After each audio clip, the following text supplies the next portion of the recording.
Mesdames et messieurs, bonjour. Permettez-moi à mon tour de vous souhaiter une très très bonne année 2006, une année qui commence très mal pour notre équipe, puisqu'on a appris ce matin la mort d'un de ceux qui a fait ce journal avec moi pendant de nombreuses années. Vous le connaissez, il s'appelle Alain Darchy. Il avait pris sa retraite il y a quelques années, un roi de la belle image, terrassé par un cancer. Tous ceux qui le connaissaient l'appelaient l'homme au béret. Il ne le quittait jamais depuis qu'il avait découvert avec nous la vie extraordinaire de quantité de gens que l'on dit simples. Pendant des années, il a su nous montrer leur passion qu'il avait lui-même pour son métier.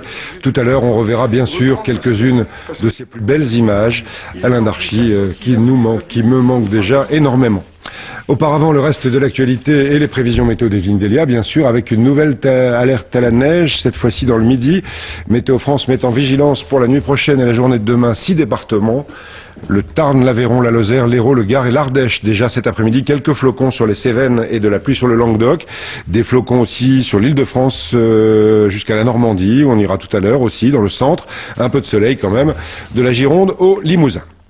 Et d'abord, bien sûr, les suites de cette affaire Maubéret qui nous a si souvent et si bien montré la France que l'on dit profonde à travers de centaines de magnifiques reportages. Alain luttait depuis des années contre un cancer. Il allait avoir 68 ans cette année. Un grand gaillard, vous le voyez, à la voix rauque, qui ne quittait jamais son béret, qui avait une passion extraordinaire pour son métier, pour la langue française et surtout pour la belle image. Il fait partie. Quelques-uns qui, à mes côtés, ont donné une âme à cette édition de 13h. Il va nous manquer. Il va me manquer énormément. Et c'est l'un de ses plus proches amis aussi, Michel Izard, qui nous parle de lui. Alain Darchy, on le voit ici aux commandes d'un vieil avion. Spécialiste chevronné de l'aéronautique, il aurait pu se contenter de regarder la France du ciel. C'est beau aussi. Mais au contraire, ces pas nous ont menés au plus près de la terre, vers les petites choses, les douceurs, les couleurs, les gestes simples avec pour guide ces images et sa voix. Le paysan creuse son sillon et le navigateur trace son sillage. Ils ont chacun leur cap, mais peut-être que leurs rêves se rejoignent quelque part.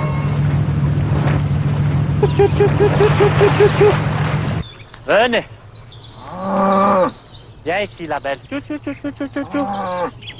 Suivez-moi, dit le guide. Écoutez le carillon des métiers.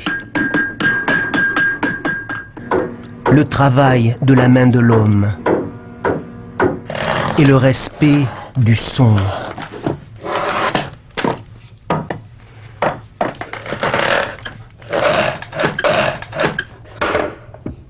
Le son nous donne si elle est bonne ou pas bonne.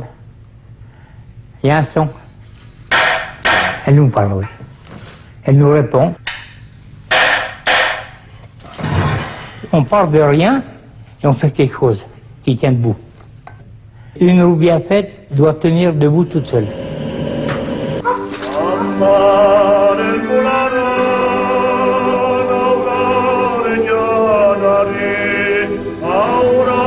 Avec lui, nous avons traversé le pays, par tous les temps, de l'Alsace à la Bretagne, des Pyrénées à la Provence. Nous nous sommes embarqués sur les Draïres et les Caïraïres de Provence, avec le chevrier du Rove qui fait l'apprentissage de la passion à l'école buissonnière. Je boycottais un peu l'école parce que je regardais les troupeaux de transhumants qui venaient de l'accro qui passaient. Les chèvres, bon, elles m'ont fasciné. Toutes ces belles cornes avec ces belles sonnailles et tout qui sortent là. C'est splendide d'avoir ce demi de moutons.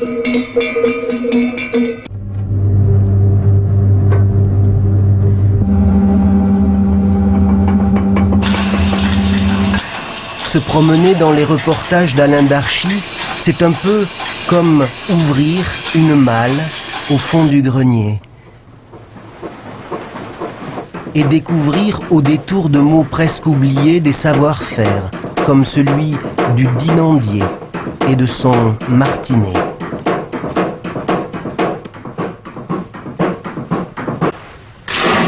C'est une histoire sentimentale, et tant que je serai en vie, je tiens à ce martinet comme à la prunelle de mes yeux. Je dis maintenant à mes successeurs, conservez-le le plus longtemps possible, ne serait-ce que pour me faire plaisir. Alain Darchy contemple ce monde qui tout à la fois s'évanouit et reste vivant, bien vivant, bon vivant. Pour s'en convaincre, il suffisait de s'attarder au pied de l'alambic ambulant et goûter ses saucisses, améliorées de gnôle. Le cœur battant, nous voilà maintenant titillés, caressés par la laine des souvenirs. Un petit souffle nous transporte vers Amédée, le berger amoureux fou des transhumances à pied. Des fois, une brebis qui prenait un coup de voiture, hein. On n'avait pas de frigo, alors il fallait la manger assez vite. Là. Puis en cours de route, oh putain, ça c'était joli. Hein. C'était bien, quoi, c'était, comment on appelle, l'amitié.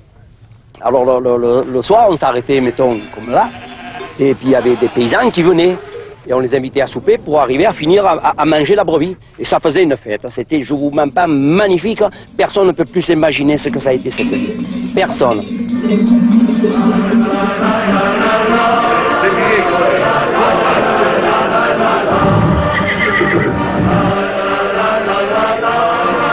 Le sabotier, le paillandier, le charron, les vieux métiers s'estompent. L'ère moderne et ses machines sonnent le glas d'un savoir-faire étincelant. Le travailleur de demain aura-t-il la joie de dire « Tiens, c'est beau ce que j'ai fait, rien qu'avec mes mains ». Alors aujourd'hui, lorsque la passion nous anime, lorsque l'on se sent vibrer à l'intérieur, c'est à Alain Darchy, que nous pensons. Ouais, toutes ces belles images, toutes ces passions, toutes ces émotions, on les doit à ce formidable journaliste caméraman qui n'aimait pas apparaître à l'image. Celle qu'on va voir pourtant est pour moi une référence. Écoutez-le, il n'aimait pas être devant une caméra, mais une fois il a accepté. Écoutez-le parler de sa passion pour son métier et pour les gens qu'il rencontrait. Si j'en ai rencontré des présidents, des rois, des gens qui nous dirigent, maintenant je vois des bergers. Je téléphonais tout à l'heure à un berger. Je dis, oh, Amédée, t'as vu mon reportage? Wow, il me dit, c'est vrai que c'est beau qu'il a. D'ailleurs, je le comprends pas, je suis obligé de lui faire reprendre parce que j'ai pas compris ce qu'il m'a dit. Il est enthousiaste parce qu'il a vu qu'on parle de lui. Voilà, il avait ce journal dans les tripes, il avait la réalité de la vie dans le cœur. Tout à l'heure, je vous disais qu'il avait donné une âme à ce journal depuis presque 20 ans. Il s'était pris de passion pour la vie dans les régions, en cherchant à nous raconter, à nous montrer, à nous faire entendre des gens extraordinaires. Parmi eux, un agriculteur auvergnat que j'ai voulu aujourd'hui en hommage à Alain qui nous a quittés. J'ai voulu vous proposer de revoir ce reportage qui reste pour moi une référence. Regardez.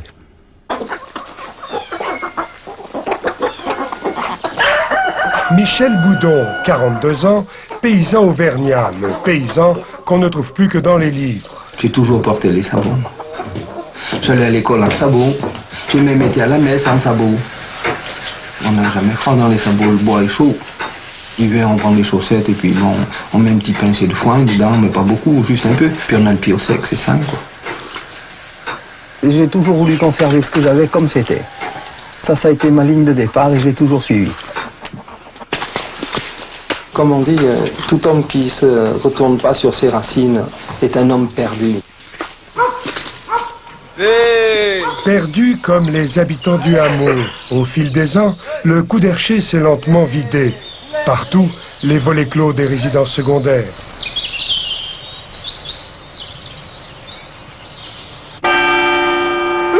À Saint-Jean-des-Olières, le chef-lieu, même hémorragie pour l'endiguer, la municipalité a racheté la boulangerie et l'hôtel-restaurant Bar PMU, deux commerces essentiels à l'animation du pays. Deux jeunes couples s'y sont installés. Michel est loin de tout ça.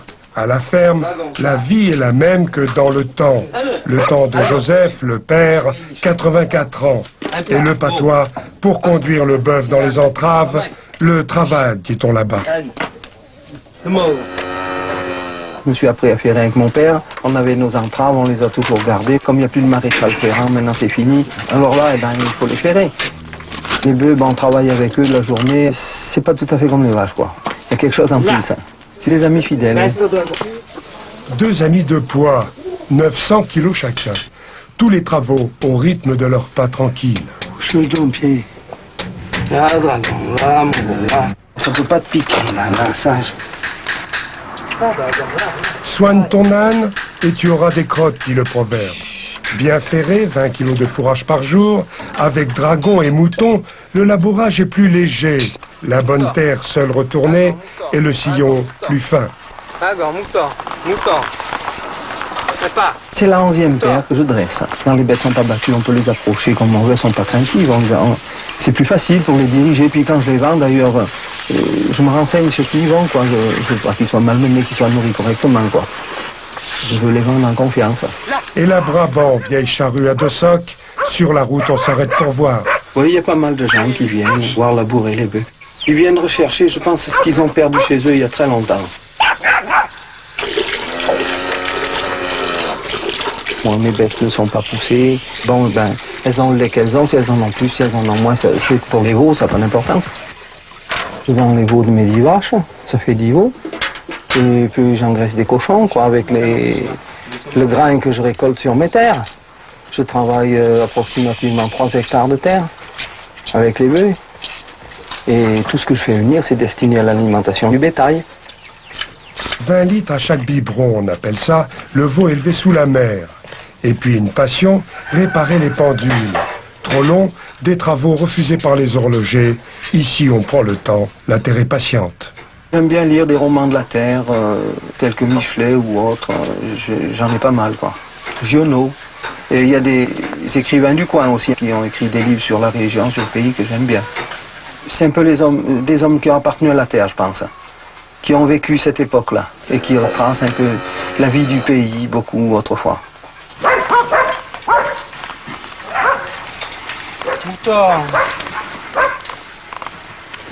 Toutes les choses que je fais, tout ça m'ont été transmises. Disons, il faut que ça continue, quoi. Et je verrai le reportage, bien sûr, mais ça ne change rien dans mes habitudes. Ça va continuer, ça va suivre son cours, normalement.